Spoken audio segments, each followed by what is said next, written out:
Even सबसे बड़ी बात तो यह कि ज्यादातर तो जैनों को भी नहीं पता कि चैत्र और माघ में भी आते हैं। कि वो तो मैं पहले रहा करता था, मेरे लैंडलॉर्ड जैन थे, मकान मालिक जो थे वो जैन थे। हम 6-7 लोग रहते, ऊपर उनका परिवार रहे, नीचे हम लोग रहा करते, पूरा फ्लैट ही ले रखा था उनका। मैं तब पढ़ाने लग गया था, 2013 के आसपास की बात है, 12-13 के आसपास की बात है।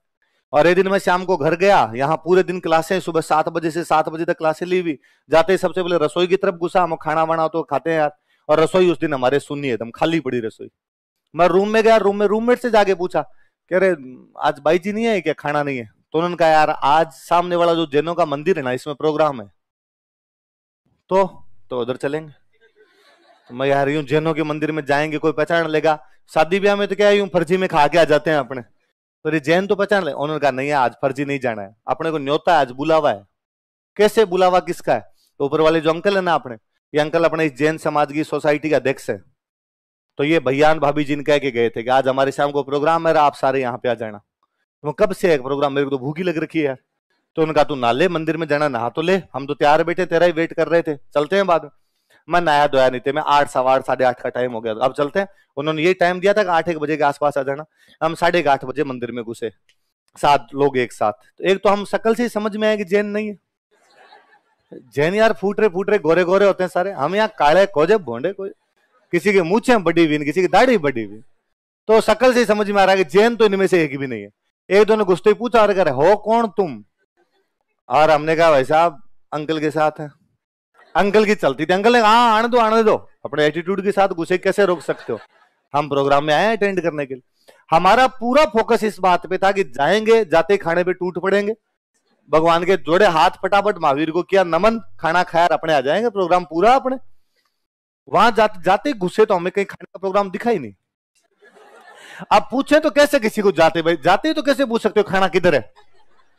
थोड़ा बैठते हैं, बाद में थोड़ा देखेंगे। हम जाके बैठे, शुरुआत में कोई एक आरती जैसी वीर, उसके बाद कहा गया कि अब भगवान महावीर जब पैदा हुए थे तो उनकी मम्मी को सपने आए थे, उन सपनों के बारे में आपको विस्तार पूर्वक बताया जाएगा कि सपने कैसे कैसे आए थे। इसलिए छोटे छोटे बच्चे आपके साथ आएंगे और कहानी के माध्यम से, गीत के माध्यम से उन सपनों को बताएंगे। तो आपने कहा अपने तो सपने खुद को आएंगे, खाना नहीं खाया तो अपने 1-2 सपना देखते हैं, बाद में अपने उड़ते हैं। मैं सबसे सीनियर उनके अंदर, बाकी सारे जूनियर। तो थोड़ा एक आधा सपना आए थे, मैंने जो सबसे जूनियर बैठा था मैंने उसकी तरफ इशारा किया कि बार खाना के पता लगा गया कहां पे है। वो थोड़ी देर में घूम घाम के यार उसने मेरी तरफ हाथ कहा कोई खाना नहीं है बाहर। तो जिन्होंने मुझे कहा था, मेरे से जो 10 जूनियर थे जिन्होंने मुझे कहा था कि आज प्रोग्राम में चलना है, मैंने उनकी तरफ देखा तो उन्होंने मुझे देर से कहा गया तू है ना, दिमाग तो है नहीं तेरे में, अपनी तरह थोड़ी है इनके जो बाहर हलवाई बिठा के खाना खिलाएंगे। ये बाणी है यार, जैन है सारे, सोफिस्टिकेटेड लोग है सारे के सारे, और ये वास्तव में पैकिंग लाएंगे, पैक करेंगे खाना और अपने को पकड़ा देंगे, ऐसे डिब्बे पकड़ा देंगे उनमें। तो ठीक है भाई, क्या पता डिब्बे वाला खाना मिल जाए, ये वैसे नहीं देते, अपने को रोटियां खानी है कैसे खा ले। थोड़ी देर बाद मैंने एक जो जूनियर और था मैंने उसको धीरे से कहा, एक आदमी उठ के जाए फिर डाउट हो कि बार बार क्यों जा रहा है बीच में। मैंने दूसरे वाले कहा कि पानी पीने के बहाने तू जा, और मैं ऊपर देख क्या पता पैकेट ऊपर रख रखे हो, मंदिर 2 मंजिला था, ऊपर देख के आ जा। वो थोड़ी देर में देख के नीचे आया, उसने कहा कि भैया खाना छोड़ो, सुगंधी नहीं है आसपास, न तो इनके पास पैकेट है और न इनके पास में खाना।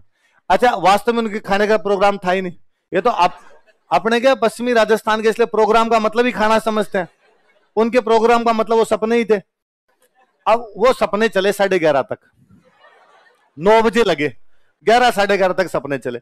अब दिक्कत यह है कि अब 7 लोग एक साथ उठ के बाहर नहीं आ सकते, वरना तो भाई सबकी नजर में आएंगे कि यार 7 आए थे और अचानक उठ के चले गए। तो हम बैठे रहे भाई, हमने हाथ जोड़ के वहां मंदिर में पूजा अर्चना ही की। अब 11:30 बजे आए वापस, तब तक आसपास के हमारे ढाबे बंद हो गए, तो आके रोटियां बनाई।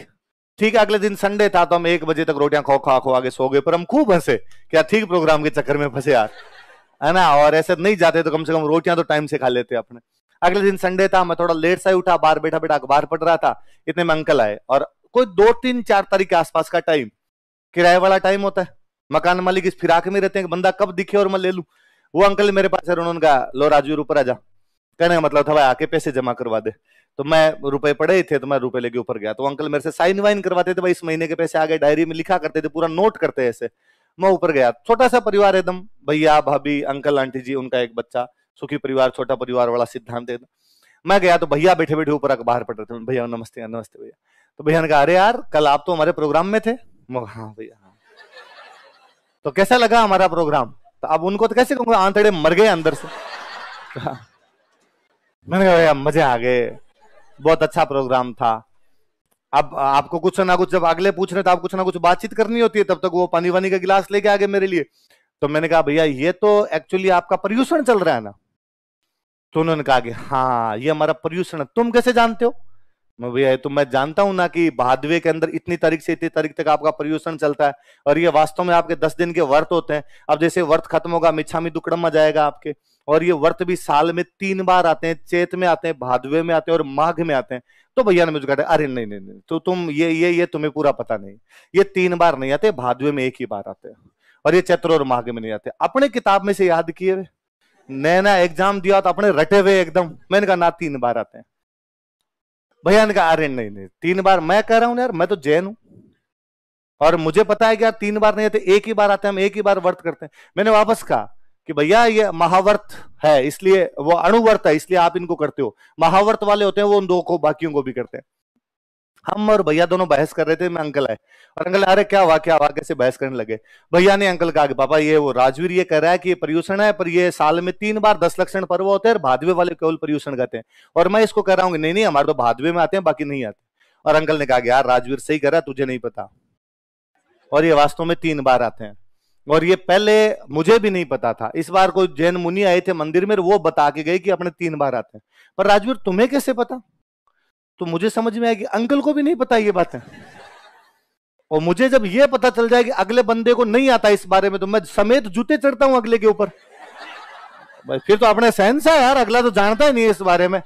तो आपने कहा कि मैं तो जैनिज्म के बारे में खूब सारी बातें जानता हूं, और मेरा क्या फिलोसॉफी सब्जेक्ट रहा हुआ, आरएस वाले मेंस फिलोसॉफी से लिखे हुए, तो फिलोसॉफी में जैनिज्म पूरा पढ़ते। तो मैंने जितना जैनिज्म पढ़ा था वो सारा अंकल के सामने ढोला।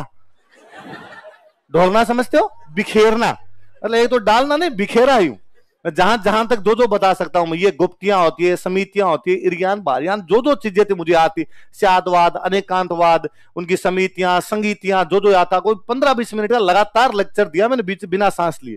अंकल बड़े इंप्रेस हुए। अंकल ने कहा यार क्या बात करते हो, तुम्हें जैनिज्म के बारे में इतनी सारी जानकारी। अंकल मैं जैनिज्म का फैन हूं, मैं तो खुद जैनिज्म में बहुत ज्यादा विश्वास करता हूं। और ये तो अंकल आप नहीं करते विश्वास जैनिज्म में। जैनिज्म कहता है अपरिग्रह, धन का संग्रह नहीं करना चाहिए। आप हर महीने मेरे को पूरा तेरे से पैसे लेते हैं, बैंक में दे देते हैं। हमारे घर पे तो संग्रह है ही नहीं, तो घर चेक कर ले बोले हमारा। तो ये बात करते करते अंकल को अच्छा लगा। अंकल ने कहा राजवीर तू इतनी बातें जब जानता है तो मेरे पास 2-3 जैनिज्म की बुक पढ़ी है, मैं तेरे को बुक और दूंगा, तू ये भी पढ़। तो अंकल लाओ बुक पढ़ने का, मुझे वैसे भी शौक है, किसी की मिल जाए बुक पढ़ता ही रहता हूं। तो मैंने कहा अंकल दे दो, थैंक यू आप बुक दोगे मुझे। फिर अंकल ने कहा पर यार, तो मैंने अंकल कहा अंकल मैंने कल एक चीज नोटिस की, आपके मंदिर में एक भी युवा नहीं था, टाबर थे ही नहीं, सारे बुजुर्ग लोग ही बैठे हुए थे वहां पे। तो उन्होंने कहा यार आजकल हमारे युवाओं का भी मोह भंग है, और तुम यार तुम्हारे मंदिर कितने जाते हो। तो मैं नोटिस किया यार अपने भी कितनी आरतियां बोल बोल के आते हैं मंदिर में जाके, तो वैसे यार हमारे युवा भी नहीं आ रहे, फिर युवाओं को इतनी बातें भी नहीं पता होती यार। तो तुम टीचर हो ना, वैसे तुम पढ़ाते हो ना कहीं पे? हाँ अंकल मैं एक कोचिंग में पढ़ाता हूँ। तो यार तुम एक काम करो, एक दिन हम युवाओं की हमारे बच्चों की क्लास लगा दे, तुम मंदिर में पढ़ाओ, उनको जैनिज्म के बारे में बताओ यार, 1-2 क्लासें ले लो। अंकल श्योर, आप कभी भी मुझे बुलाइए, मुझे जितनी बातें आती है मुझे बता के अच्छा ही लगेगा। हालांकि अंकल ने मुझे कभी बुलाया नहीं, मैं यूं चला के गया नहीं कभी, उन्होंने मुझे इतना बिजी देखा होगा तो बुलाया नहीं। और मैं वाकई जैनिज्म का बहुत बड़ा फैन हूं, मैं जैनिज्म के खूब सारे सिद्धांतों में खूब मानता हूं कि यार जैनिज्म से दुनिया में शांति लाई जा सकती है। आप भी आगे जैनिज्म पढ़ोगे तो आपको जैनिज्म बहुत भला बहुत अच्छा सिद्धांत लगेगा। मुझे कई बार लगता है कि यार ठीक रहा उन दिनों में अपने गए नहीं, वरना हो सकता है अपनी 5-7 दिन क्लासें लगती, अपने मंदिर वगैरह में जाते, अपने जैनिज्म के बारे में और पढ़ते, हो सकता है थोड़े दिनों में अपने उधर दिगंबर जैन बनते। अपना कभी अखबार में आता कि मुमुक्षु राजवीर ने दीक्षा ली, है ना, यूं अलग बाबा जी बने घूमते रहते यार, ठीक ही रहा, बच ही गए थोड़े बहुत।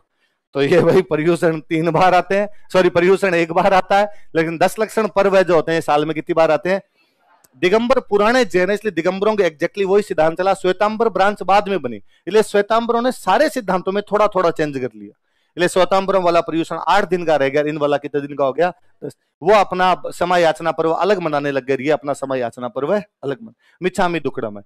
मैं अभी भी कई बार देखता हूं कि जैनों का एक सिद्धांत है बहुत ज्यादा, स्यादवाद। क्या सिद्धांत है? और स्यादवाद कहता है, आगे आप एंशिएंट पढ़ोगे तो पढ़ोगे, स्यादवाद कहता है कि दुनिया में कोई भी चीज परफेक्ट नहीं है। दुनिया में कोई भी चीज, इसका मतलब नॉलेज, नॉलेज जो है वो भी परफेक्ट नहीं। नॉलेज, कोई भी आदमी ये नहीं कह सकता कि मैं एग्जैक्टली जो जानता हूं वो सही है। उस वाले में भी कहीं ना कहीं किसी ना किसी रूप से कोई ना कोई कमी है। ज्ञान देश काल परिस्थितियों के सापेक्ष है, टाइम के अकॉर्डिंग है ज्ञान, कंडीशंस के अकॉर्डिंग है ज्ञान। इसलिए कभी भी किसी भी आदमी को अपने ज्ञान को लेकर घमंड नहीं। मैं कहता हूं कोई जैनों के केवल इस एक सिद्धांत को मान ले तो दुनिया में शांति आ जाए। दुनिया में ज्यादातर लड़ाइयों का एकमात्र कारण मैं है, मैं सही हूं, मेरे अलावा कोई भी सही नहीं। जिस दिन कोई स्यादवाद को फॉलो करने लग जाएगा कि नहीं, कोई भी ज्ञान कभी भी पूर्णतः परफेक्ट नहीं हो सकता, वो नॉलेज आपके हिसाब से सही है तो किसी दूसरे के हिसाब से गलत है, आपके हिसाब से जो गलत है वो किसी दूसरे के हिसाब से सही। जैनिज्म उदाहरण देके समझाता है कि एक बार 7 अंधे लोग थे जिनको बचपन से भी दिखाई नहीं देता था, उनके सामने एक हाथी लाया गया और हाथी ला के आ गया, बताओ क्या है। अब उन्होंने कभी हाथी देखा ही नहीं था, तो जिस आदमी ने, किसी ने उसका पैर पकड़ा, उसने कहा कि ये मोटा खंबा है, पिलर है, कोई पिलर, उसका पिलर देखा हुआ था, तो उसने उसको क्या माना, पिलर। जिसने उसकी सूंड पकड़ी उसने कहा मोटा रस्सा है, कोई मोटा रस्सा होगा। जिसने उसके कान के हाथ लगाया उसने कहा कि यार ये गेहूं साफ करने का छाछला है। जिसने उसकी पीठ पे हाथ लगाया उसने कहा कि यार ये बिस्तर है, कोई गद्दा रहा होगा, बिस्तर रहा होगा। तो जैन कहते हैं कि जिस प्रकार 7 जन्म से अंधे लोगों को एक ही हाथी 7 अलग अलग प्रकार का नजर आता है, हमारा ज्ञान उसी प्रकार का है। वो 7 में से पूरा हाथी के बारे में कोई नहीं जानता, वैसे हम लोग भी किसी भी ज्ञान के बारे में पूरा नहीं जानते। हमारी ज्यादातर लड़ाई इसी बात को लेके है कि हम हर बात के लिए कहते थे कि ये मेरा है, मेरे वाला भाव जिस दिन जिसका गायब हो जाता है उस दिन दुनिया में अपने आप शांति आ जाती है। तो स्यादवाद वाकई बहुत अच्छा सिद्धांत है, फॉलो ही करना चाहिए। आप भी विद्यार्थी जीवन में और कोई बात उतारे नहीं उतारे, इस बात को उतार लीजिए, बहस से बच जाएंगे। विद्यार्थी जीवन में टाइम खराब करने का सबसे सिंपल सा जो रीजन है वो बहस है। हम किसी भी बात को लेके बहस करने लग जाते हैं, वो भले पॉजिटिव हो, वो भले नेगेटिव हो।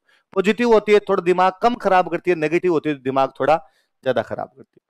मैं तो हमेशा क्लास में कहता हूं, कई बार बच्चे इन बातों पे लड़के आ जाते हैं, सर मेरी सीट थी, ये आके बैठ गया था यहाँ पे। मुझे लगता है यार क्या फर्क पड़ता है, यदि कोई दूसरा आगे बैठ भी गया तुझे लगता है कि नहीं ये नहीं मान रहा, तूने आके एक बार कहा, सिंपली कॉपी उठा के और कहीं बैठ जा। इससे तो अपने टाइम भी बचा लेगा 10 मिनट का, और सबसे अच्छी बात है दिमाग की शांति को विचलित होने से रोक लेगा। वरना यदि इससे अभी लड़ाई की, किसी भी प्रकार की कोई लड़ाई की, ये तेरे दिमाग में बात शाम तक चलेगी, और शाम तक चलेगी तो आज शाम तक की जो पढ़ाई है वो मर जाएगी। तुम्हारा मुख्य उद्देश्य से भटकना है, इसलिए कम से कम इसको तो ना भटकने दिया जाए। कई बार हम बच्चों को देखता हूं नीचे पार्किंग में बाइक के लिए लड़ लेते हैं कि गार्ड अंकल से लड़ लिए, ये जो बाहर चेक करते हैं, ये आपका कार्ड चेक करते हैं, इनसे लड़ लेते हैं, इन्होंने हमारे कार्ड के लिए कह दिया था। मुझे लगता है यार जिंदगी की लड़ाइयां बड़ी है, कहां लड़नी चाहिए कहां नहीं लड़नी चाहिए ये भी तय करना पड़ेगा। अपने मेड़ता में एक राजा हुए थे जयमल। कौन राजा हुए? मीराबाई का नाम सुना था? मीराबाई, मीराबाई के भाई थे जयमल। अकबर मेड़ता पे कब्जा कर लेता है, अकबर मेड़ता पे कब्जा करता है, जयमल को लगा क्या करे, तो जयमल मेवाड़ चले गए नौकरी करने के लिए। कहां चले गए? आपके घर पे कब्जा हो गया तो और किसी की नौकरी करोगे, और तो क्या करोगे आप। महाराणा प्रताप के पिताजी उस समय मेवाड़ के राजा हुआ करते, उदय सिंह। कौन थे? उदय सिंह पर अकबर का आक्रमण होने वाला था। जयमल ने जब ये सुना तो जयमल ने कहा मैं यहां तो अकबर से हार गया, लेकिन एक बार फिर अकबर से बदला लेने का मेरे पास मौका है, मैं मेवाड़ वालों की तरफ से जाके लड़ूंगा तो अकबर से बदला ले सकता हूं, वहां लड़ लूंगा मैं। तो जयमल मेवाड़ जा रहा है, कहां से? मेड़ता से। रास्ते 40-50 लोगों की उसकी एक टीम है और यहां से जा रहा है। रास्ते में मिल गए कुछ डाकू, और डाकू ने जयमल को कहा कि जितना सामान रख दो, रे इधर रख दो, सारा सामान यहां रखो। और किसी ने होशियारी दिखाने की कोशिश की ना, मार देंगे सबको। 40-50 जयमल लिए, 40-50 वो डाकू। जयमल का जो सेनापति था उसने जयमल से पूछा कि अठ है कि बठ है, यहां या वहां, अठ है या बठ है? और जयमल ने कहा बठ है, वहां। और उन्होंने सारे सैनिकों ने, जयमल के साथ वाले सैनिकों ने हथियार डाउन किए, अपने पैसे टक्के थे वो निकाले, हाथों में पैरों में कुछ पहना हुआ था वो दिए, लो भाई रख लो रख लो रख लो, जो जो चाहिए तुम्हें रख लो।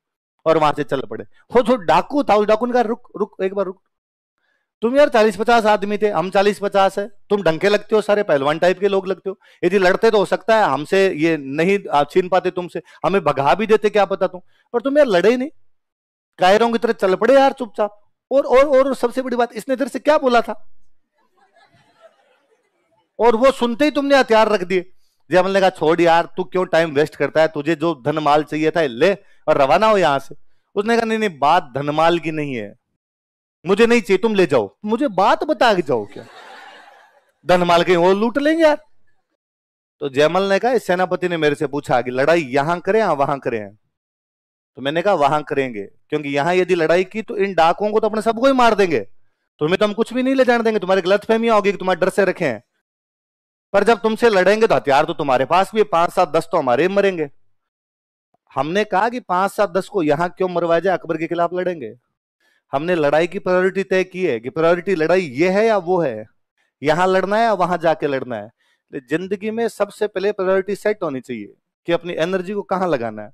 हम में से ज्यादातर लोग अपनी एनर्जी को गलत रास्तों में लगा देते हैं, गलत तरीकों से लगा देते हैं उन एनर्जी को। इसलिए जहां पर वास्तव में एनर्जी लगाने का टाइम आता है, जब वास्तव में आपको अपना 100% एफर्ट देना होता है, वहां दे ही नहीं पाता।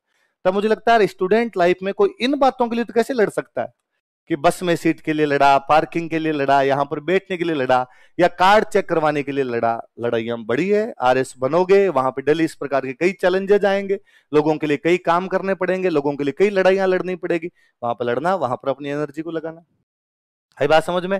तो इस प्रकार की कोई लड़ाई आप तो नहीं करोगे, कम से कम कर ही लोगे। एक आधे बेच में हर बार कोई शिकायत आती है आपकी आई जाएगी, चलो पर मत करना, जहां तक हो सके बचना इन चीजों से। आगे लिखो।